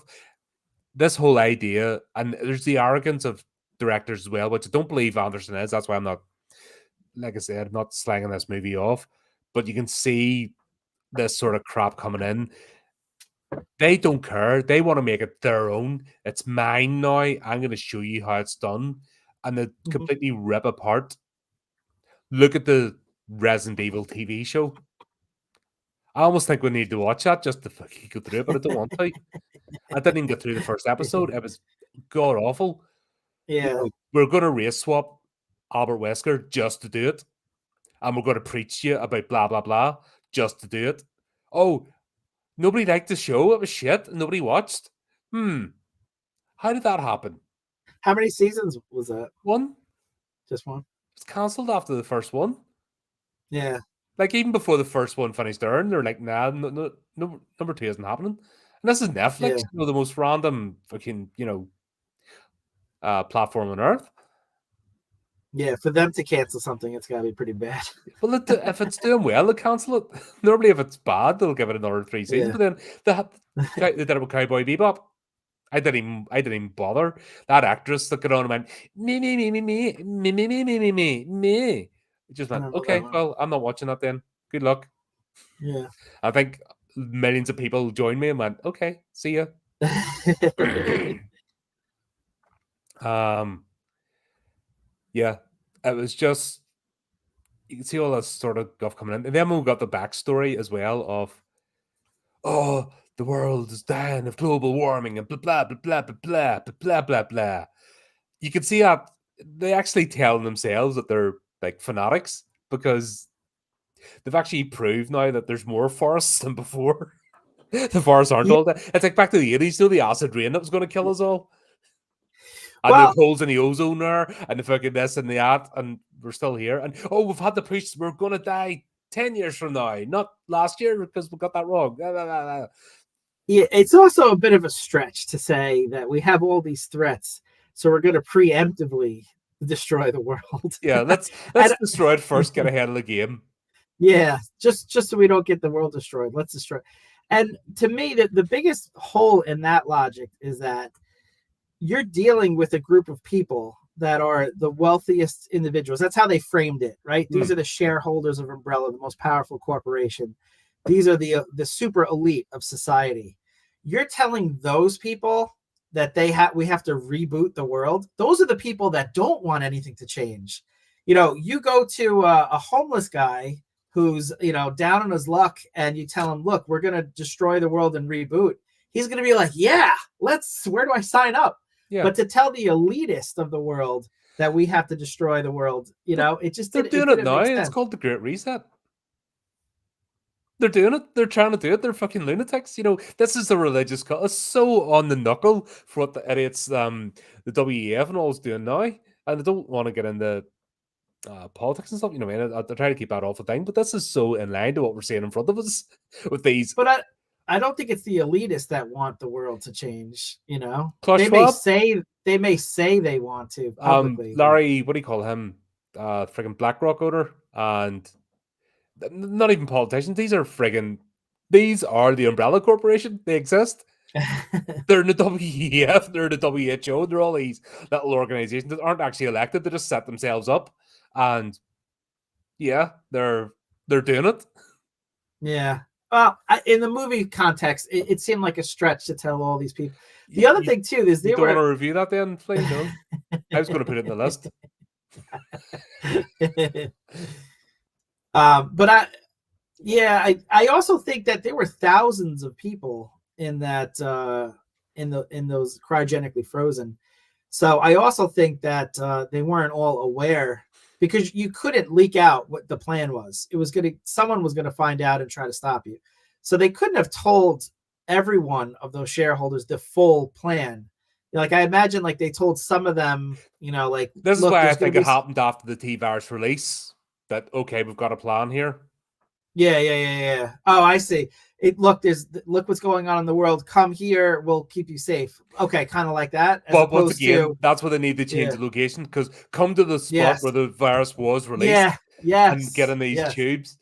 Yeah. This is where you need a good writing team to go, that doesn't make sense. That just the logic side of it, because I do believe Resident Evil fans aren't just shiny lights type, because the game series is pretty involved, pretty deep storyline, right? And there's pretty substantive lore. So I don't think the Resident Evil fan is just your typical action movie fan, if that makes sense. I'd agree with that. Yeah. So and there's been more. Yeah, there's been more to the movies than just action. There's been some thought-provoking and some powerful moments, as far as like characters that are going to turn, and what do they do, and how do they deal with the fact knowing that they're going to turn into a zombie. Like, there's been some deeper aspects to these movies, so I would agree with that. Yeah. But yeah, that's where like I said, it's just the logic. It doesn't add up. I know what they're trying to do, but they were a bit ham-fisted. Is it a timing thing? Is it just not having the writing team to go, okay, where's this going wrong? Okay, why does that not tie back to here? It's going to annoy people. Like, they've got to be thinking. This is what I don't get as well. It's all right thinking about the box office, But it used to be you didn't. It wasn't just the box office. It was the DVD, Blu-ray release. That's still a thing. The collector's edition, the 20th anniversary edition, the 30. You know what I mean? There's still a market out there. Yeah. There's spin-offs, there's comics, there's graphic novels, there's loads of stuff that can happen. Even the potential, like I said, of Capcom making a game series of this. Why would you not want it to be the best it could be that stays in people's minds? Yeah, I agree. Because to me, this will be forgettable. Like the last two were. I remember some of the scenes in this, and I think I might have watched it. But it's just one of them that just goes out of the brain because it just felt like, okay, let's get this wrapped up. Yeah, disappointing on certain levels, absolutely. But overall, the franchise has been great. I've enjoyed reviewing this. Yeah. But the Red Queen, she just had to get the line in again. It was as bad as, well, the fact that Alicia appeared, right, and she goes, "Wesker, you're fired, thank you," right? You're like, okay, right. But when Isaacs has done a runner and he's in the lift, and the Red Queen goes, "You're all gonna die down here."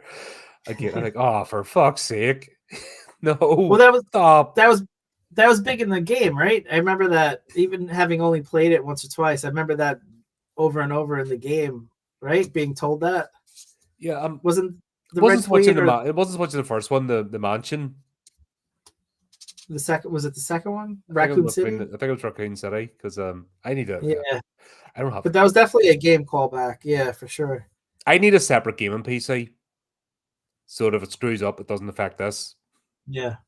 That's what I need, because honestly, I fixed this. That game, Real Gods, messed my computer up. Whatever the hell they'd done with that, messed things up, and I had to fix it again. And then Resident Evil started messing up. I'm like, nah, I'm not even trying anymore. Yeah, that's what I don't like about playing on the PC, but I know it's very popular and cost effective. Is that it seems like it's tough to get everything calibrated correctly, and then just when you do, a new game comes out and you need a better graphic card, you need a better this. So I was always a console guy, because at least if you have the console, you have the game, you know it's going to work. Yeah, But they're doing the same now with everything's online with the consoles, and you're like, I don't know. I've been tempted to get one, and I think it's easier to stream in a PS than I'm not interested in Xbox, to be honest. Okay. What was that, PlayStation? But I don't know. I think a console might be in the future, especially if they're going to re-release games and do collections. It's safer. Yeah. Yeah. But yeah, you're all going to die down here, and yeah, okay. We've done the laser chamber. Let's do that again. Why not? Just for shits and giggles to wrap it all up. But I never understood why the the laser chamber just doesn't have the one button where it's the impenetrable grid. Yeah, that's all it needs. Also, the fact that they had the fight in it and they smashed each other through the sides, you're like, there's your answer. Yeah. Step off and let it. It's but silly, again, sorry, go ahead. I just say it's the silliest thing. Yeah. But I still would have enjoyed it if it had just been the first movie and the last movie bookending. But like I said before, it's the fact that it was in two other movies. It's just because we had the flashback doing it, and then we had it again, and then we had the other laser chamber with the that's it. Just got like the danger. It was the danger room one. The danger room one, yeah. I call it, yeah. Yeah, and they had a little too much. What was it? Retribution, yeah, the one before they had the other super one that just did a grid just to chase you around the place. Right. Just ridiculous. But yeah, we get to the top. I still don't know what the clock's running down for. No, I still don't get what's happening. But anyway, we'll get Isaacs. He's up the top, and then we meet other Isaacs. To me, this was the best scene, just seeing religious zealot Isaacs, who's been out in the weeds. He's completely lost it. Which I love, because like I talked about before, it's that nature nurture thing where one person was safe and cryogenically frozen, the other one has been in this horrendous world, and it's affected him. And I think it was apropos, like you had mentioned in the notes, that he's the one that takes out the Dr. Isaacs. It's better than anyone else because his evil, his clone killing him, is just the perfect retribution for what he's done. Almost Blade Runner feel to it, didn't it? There's almost Yeah, a Blade Runner feel to it. Like I felt this is what they should have spent more time on than the silly stuff. yeah. This was, to me, this should have been all character acting. A wee bit of action, but this all should have been just wrapping everything up and, those moments and closing off story arcs. I agree. That would have been cool. Yeah. I didn't like the fact that she drops the vial and then all of a sudden he slides underneath and catches it. Like, I mean, this is someone who's self-proclaimed, all I've been is running and killing, and she's aware of everything. She knows that the Cerberus is about to attack her before anyone else. She's hyper aware of all of her surroundings. How does she not notice that there's a guy about to slide underneath and catch the vial? It'd have been better if he had just been waiting there rather than slid. Yeah. He'd just Yeah. Yeah. Hello. I've been here the whole time. Or at least have like a zombie body over him. He was hiding under the zombie, and then he rolls the zombie. But he's something cool like that. But that was weak. Weak. Bits like that just make you go, huh? Why? Yeah. Getting silly now. It held it back from being a great movie. Yeah. Yeah. And then Wesker he just laying there going with the grenade in his hand. Yeah. You're just like, why? What did you do to that guy? He was a cool character. Such a waste. Yeah. He was wasted in the lot. I think he's been wasted for about 3 movies. Yeah, the one where he went all Matrix was kind of fun. That was a good end boss battle. I forget which one that one. That was Afterlife. Yeah, he was cool. He was cool in that one. It was fun, silly, Matrixy, but fun. But then I don't know what to think about him because they made him a good guy. Then he went back to a bad guy, and then he was just useless in this one.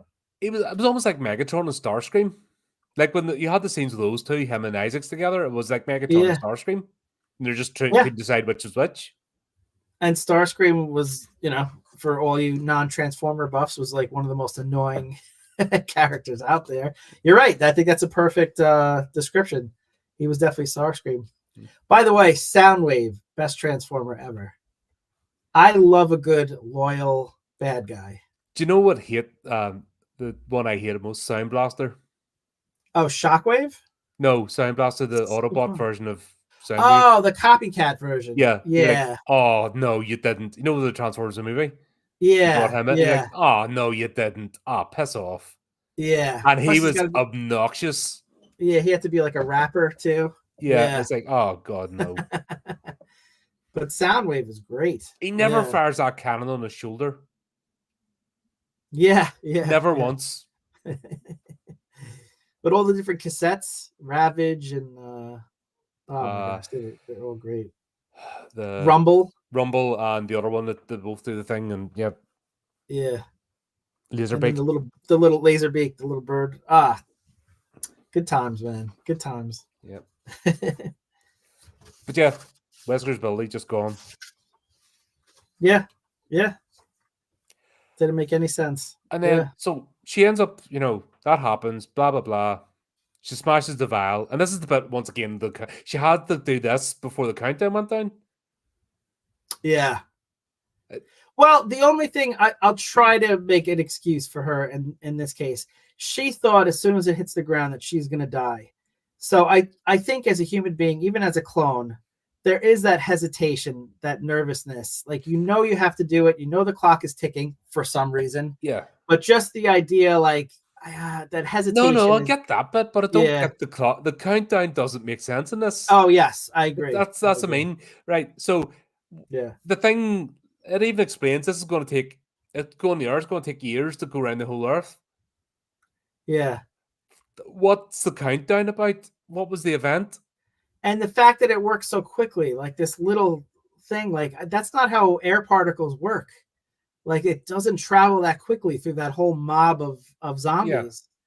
And the reason that the T virus spread to the whole world is because people bit each other. Yeah. The fact that there's a virus that an antidote virus that spreads that quickly throughout the whole world, like wind only travels so fast, like particles they don't travel faster than light. So there you go. I approve this message. But yeah, that the antidote was just, I don't know. There's a lot in this movie that was frustrating, and I'm liking the movie less as we talk about it. Yeah, so like I said, I came from a stance of absolutely expecting to hate this thing. Yeah. I was expecting it to be awful, and it was better than what I thought, but there's too many bits at the same time make me go, what are you doing? And it's not a money thing. No. It's not a special effects thing. No, I just meant before that I felt like if they had a second pass at it, if they saw the original cut and they had the time and money to go back and redo a few things, I think it would have benefited from it. And they had money. I mean, 40 million against 312 million. Obviously, you don't know that ahead of time, but the previous movies were 50, 60 million. Like there was time and money. I don't know about time, but there was money in the budget, or should have been. The studio should have given him the benefit of the doubt to redo a few things that really would have tightened up the script and made it better.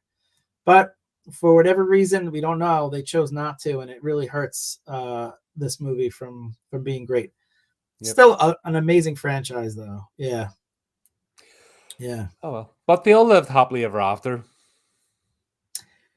Well, did they? Did they live happily ever after? It got me thinking. Sweetnesses and roses. What are you saying? How could they have not at the end of the movie where this day is saved and the green stuff flies into the air and Alice doesn't die and she can live her human mortal life and she gets her memories? Red Queen goes, oh, by the way, have some memories for fun so you can cry a bit.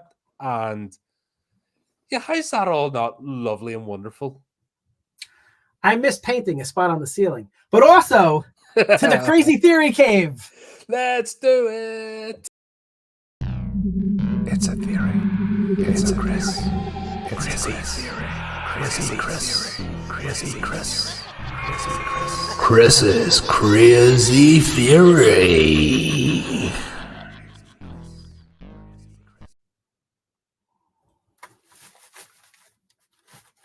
I always look French somehow. Oh. All right, so we've waited right to the end. Yes. Oh my God, I thought this wasn't happening.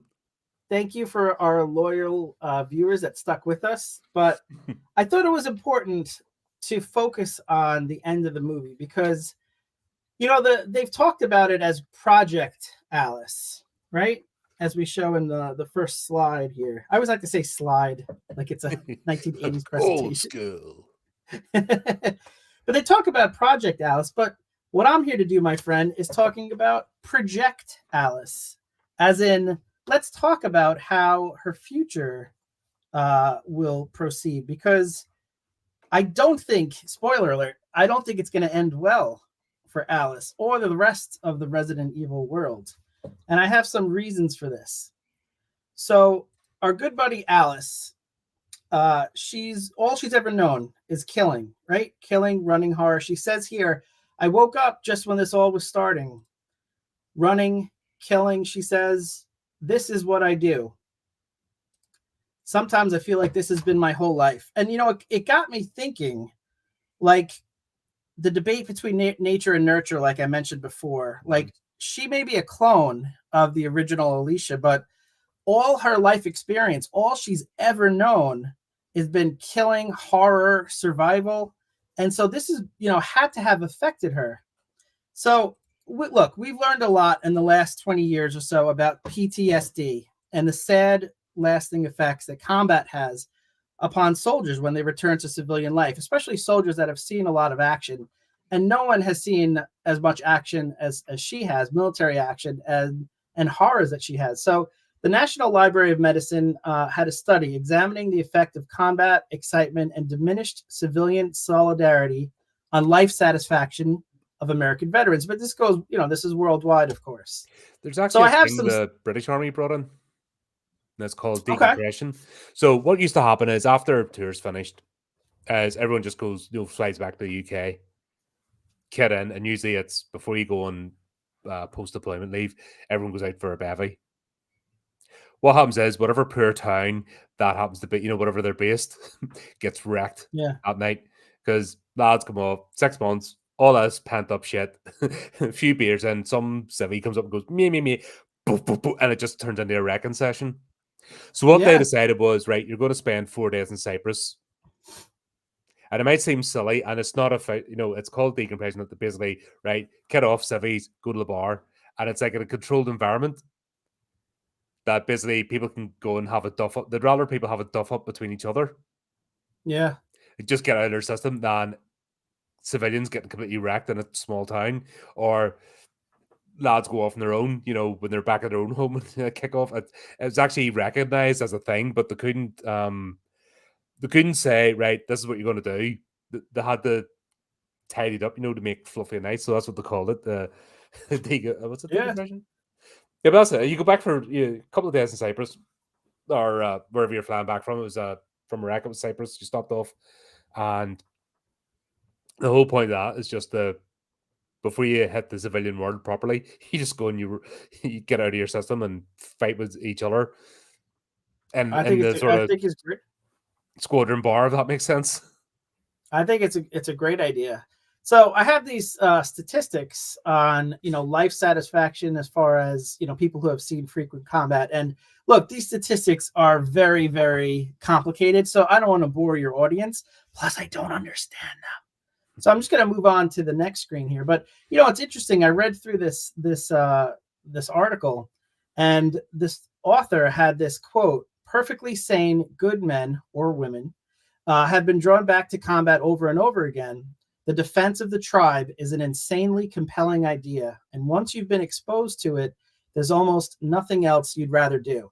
And I think this, epitomizes what Alice has gone through. So the point of this is just that I think the future for her is going to be very, very bleak. I don't think you can come back, even though she supposedly saved the world, and aside from a few monsters, I think there's going to be some issues. And I want to go further with this, but I had to set the stage with this information. So we then know that Alicia Marcus owns, or at the time, towards the end of the movie, owns 50% of the company. And she couldn't be killed with Dr. Isaacs. I didn't know at first why, because Dr. Isaacs had no problem killing everyone else that stood in his way. So then I thought maybe the Red Queen was programmed to watch out for this. And if she died, she would investigate, So for some reason, Dr. Isaacs couldn't just kill her and take over the company, right? So we see more of this. He says she's the co-owner of the Umbrella Corporation. I've been waiting years for her to die because for some reason he couldn't kill her. And when you uploaded that file to the Red Queen's data stream, you turned against the corporation. When the rest of the board awake, you will be replaced. And I will assume complete control. The perfect villain speech, right? Mm-hmm. And then she says, I still own 50% of this company. And that's when the whole thing with Wesker. So it made me realize, at the end of this movie, Alicia Marcus is dead. Isaacs is dead. All of the shareholders are dead. So who owns Umbrella Company? Is it not technically dissolved? I think that she owns, Project Alice owns all of Umbrella Company. She's the only one with any genetic tie to the shareholders and to the original owners, the creator of the T-virus. Also, if anyone disputes her ownership of Umbrella, then the Red Queen is going to side with her. And the Red Queen is really controlling Umbrella. And so obviously they're aligned with each other. So I think Project Alice actually owns Umbrella Corporation, and that has further implications. So Alex takes care of a little problem on the board of directors in this scene. You look at all these, shareholders, and I know she says a Noah's Ark for the rich and powerful. So, I bet the majority of them, like I mentioned before, probably didn't even know Umbrella's plan. They couldn't risk that information going out to the public. So they were probably told some sort of worldwide threat that required them to go into hiding. Some of them were probably even decent people, you know. They're not all rich people are evil, you know. So, you know, I think now we'll never know because she takes them out. And that was another interesting thing. She showed no remorse in killing thousands of people, some of which were probably evil if they owned Umbrella and had any say in what happened, but a lot of them probably didn't. So she takes out all of, you know, the possible shareholders. So she definitely is in control of Umbrella herself. Curious how that worked out, you know, take out all the competition and now you own it. But in this world, though, is that even relevant? Well, I think there is. I think there are, you know, hints from the previous movies that there are other Umbrella strongholds elsewhere. We know that there's other military operations. That's why the humans were a threat, because Umbrella, along with the zombies, were going to kill the remaining 4,000 plus humans.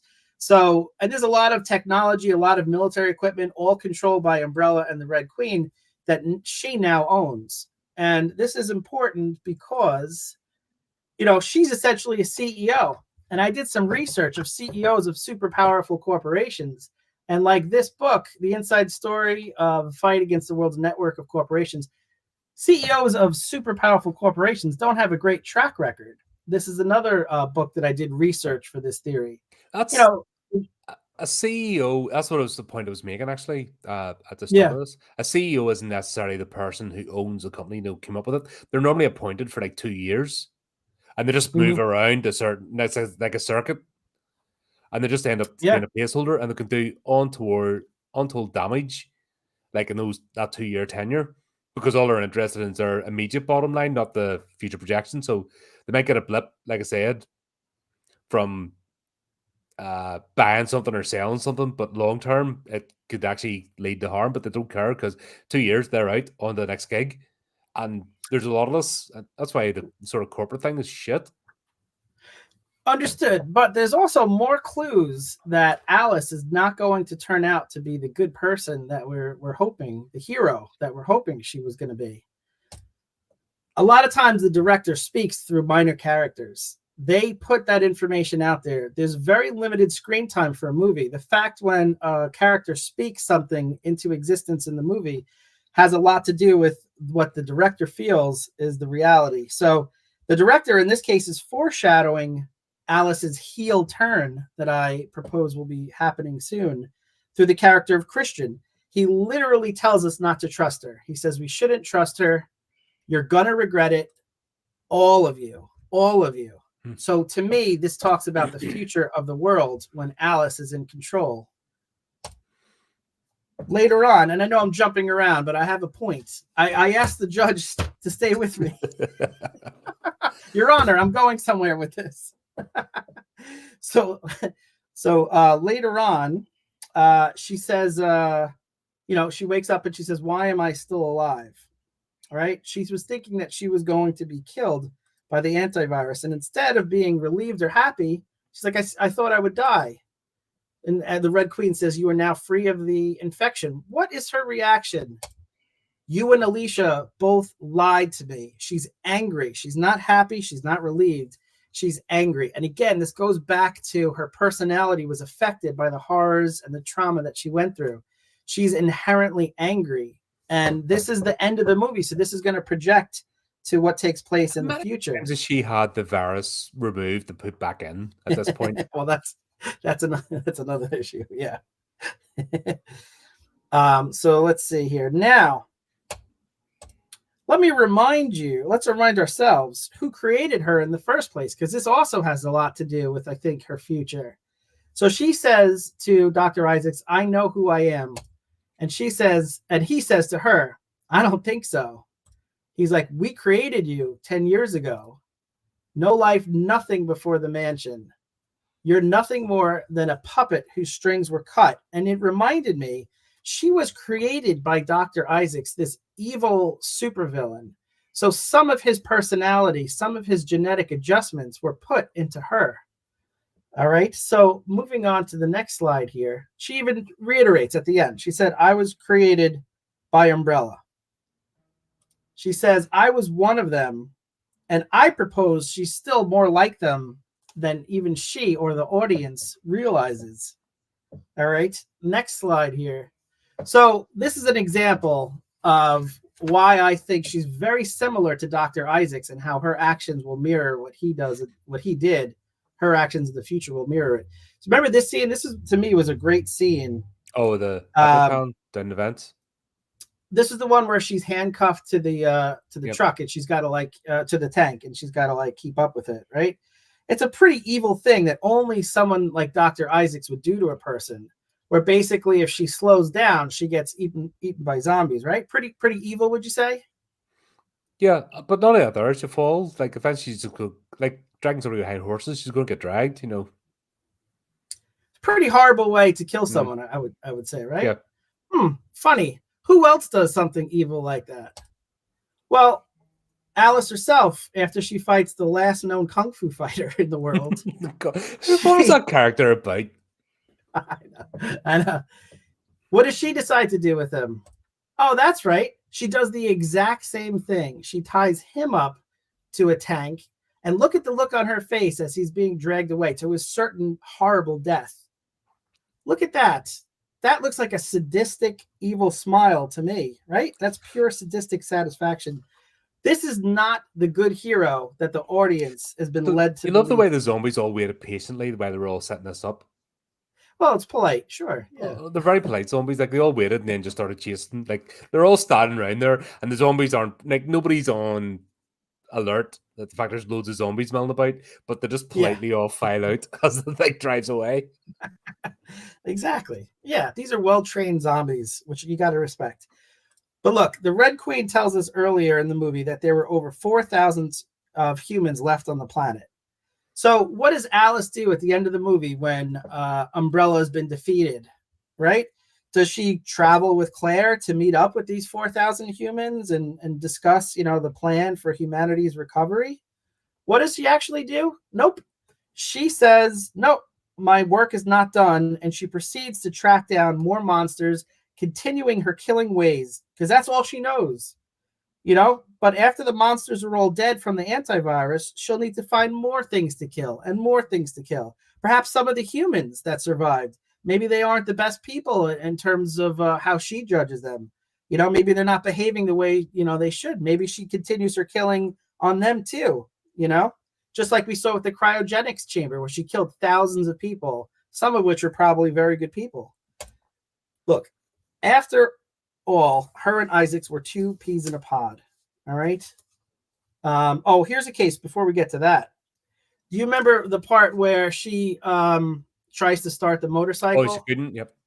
And she gets zapped. Mm-hmm.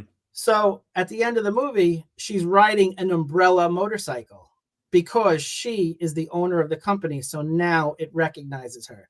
So she is now the owner of the Umbrella Corporation. But yes, her and Isaacs were two peas in a pod. Yin and yang, as I would say. Look at the way when their bodies, supposedly Alice, we thought was dead at this moment. Look at the way Dr. Isaacs is laying, and look at the way she's laying. There's a reason the director did this particular shape. This is the yin and yang he's alluding to. Look back at it. There's definitely a reason the movie was shot this way. Dr. Isaacs made her. All right. Alice is a resident of this world, and she is becoming evil. Alice is Resident Evil. He tells her, I made you. Right? She owns Umbrella. She is the ultimate power in this world. And absolute power corrupts. Absolutely. Hide your kids. Hide your wife. Project Alice turns evil. And that is my theory. There you go, folks.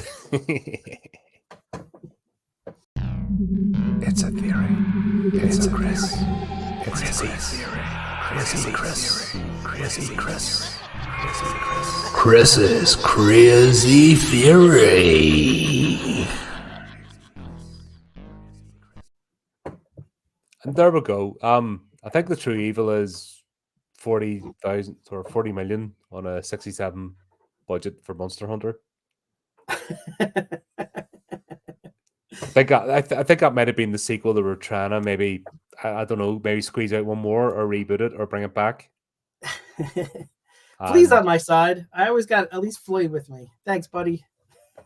well, we'll have to do the animated one, so there is a chance of a collaboration because we need to get those in. Yes, I would love that. They've done. We've got to look at Welcome to Raccoon City, which is basically a low budget remake of the first game. Okay. But there's Yeah, also I always enjoy conversations with Flea, so I would love to collaborate. there's also a couple of anime ones Okay. which I need to find. There's Zombie Island or something it's called, and there's another one. So yeah, we've got that. You know, we've got to figure in time and stuff like that sorted out. But that's on the cards. But we're off to somewhere else. We're gonna be making wishes soon. Next time, Very cool. I'm excited. Never seen we're this. getting back to some Wes Craven cheesiness. Yeah, which, one of those movies I've always heard about. Never was in on the conversation, so I'm definitely in for it. Quick question for you: since we're completing the Resident Evil movie franchise, what was your favorite kill or moment, or what would you say in the entire franchise was your? That's a hard one. I think the first time the Resident Queen said "You're all going to die down here" was quite cool. But then they just overused it. Yeah. I'm not seeing them as particular scenes. Like I'm seeing them as movie, you know, as story arcs. It did feel like one continuous movie for the most part, which I liked. Yeah, I think for me, I'll give you a sec to think about it. For me, I'll ponder. Yeah, for me, I think the one that stuck out or stood out to me and will continue to is the crows from, I think it was I forget if it was Resident Apocalypse. Yeah, the third one. Yeah, I forget. They all kind of blend in, but Annihilation. Okay, but yeah, that scene with the crows attacking. I mean, that was just really well done and terrifying because you can't escape. You know. Yep. Same movie where Tex was using an SA-80 A1 in the desert, firing loads of rounds on auto, and it didn't jam once. It's just pure fantasy. That's always like, I'm like, what? No. That and when the guy sacrificed himself and got that one last puff before the zombies took him out in the truck, the military guy. Mm-hmm. Those are a couple of the ones that really stood. Carlos, thank you. Yeah, the Star Agent, yeah. Some great moments in it. TJ finally gets killed. Oh, that's a good one. Yeah, because he was annoying. Like, I would not like to have seen him in 3 movies' time. Yeah. I liked when we got the executioners, you know, and the fourth one. When they started to see the variations. Not so much Nemesis. I think Nemesis is a bit cheesy. The axe guy? Yeah. The fact that they're breeding these random things and they control them. I like that. I like the flying things out of this one. I have to admit, they look better than they do. The first one. Yeah, even during the daytime, they look great. And they fitted them well with the practical effects. Like, that battle scene was quite cool. Felt very contained as well. Yeah. And you're right. I would absolutely love to play a video game based on these movies. You know, that would be awesome to get to fight that, you know, to get to fight Wesker, to fight Isaacs. Oh, have a Russian zombies with weapons. Was it the Germans or Russian? No, the Russians. Yeah. That was great. We needed more of that. That was just bonkers. I did not like the zombie with the chainsaw, though. That's our thing. That's human things. That is our weapon against you. You can't take our weapon. No, but that was the whole point of, this normally saves your life. Come on. Yeah. That was a whole, there was a whole thing right there. Yeah. It's never been utilized properly. Even Dead Snow series, the one about the Nazi gold. Okay, I didn't see that. Right, there's two movies. They're in German, by the way, with subtitles in case you're not into that sort of thing. But basically, person finds a chest. It's full of Nazi gold, but it's cursed Nazi gold, so it brings Nazi zombies. And then the second one's That's Red Dead, so cool. it's them versus the Red Army, which is also I can't even remember the second one what it was all about, but it was like the Red Army is That's- also cursed. You have like zombie and zombie stuff. That sounds fun. Yeah, Nice. but there you go. That was it. So we will be back, and I don't know. I'll need to look at Monster Hunter again sometime. I don't think it counts as horror, but I think it might be interesting to have a retrospective look. As in, was this an attempt to carry on the franchise? I'm intrigued enough to watch it. Yeah, because it sets up the idea of her, tracking down these monsters. I know it's not related, but I'm wondering if it might have been. That's what I'm saying. I'm wondering if he was the yeah, writer as well. Was this maybe the one he had in the back boiler to carry on from this one? interesting. And it just fell Yeah, flat because it wasn't tied to the franchise? yeah. And was it actually a good movie? I remember it being forgettable. That's a funny turn of phrase, isn't it? I remember something being forgettable. It made sense when you said it, though. It did, didn't it? Now I'm thinking about it, like, no. There you go, man. Thanks as always. Always good to do these. And yeah, we will be back with Wishmaster. So just need to Nice. say, until next time, go to the other channel, do the type of things, and remember to keep it creepy, keep it horrific.